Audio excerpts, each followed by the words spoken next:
We all have our own personal histories, as do all the buildings, as do all the sites, as do all the parking lots. So we're going to do a wonderful tour on this gorgeous day of German, historic sites here in the city, as well as the history, how that works itself into the history of Toronto. About 54 German men who are all friends of William von Bersky. They started right here, and they were told to start to build Yonge Street.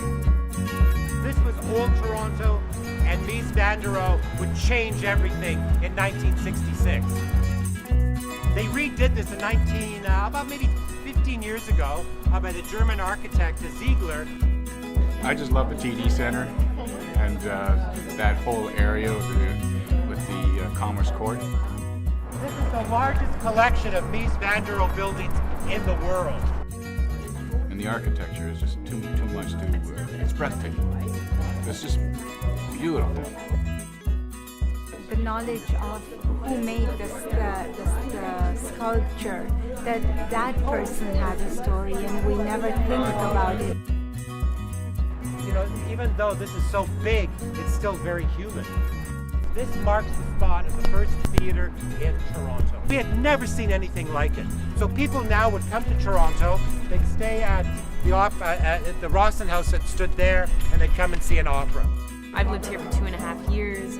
I never knew a lot of the things that he showed us. Familiar buildings were sort of open for me from a new perspective. It's exploring Toronto history as well as history of German immigrants and how they have shaped the development of Toronto. The same with architecture and the buildings. You understand who shaped it, why, and how it affects us to this day. But everything has a history. It wasn't necessarily always the way we see it today.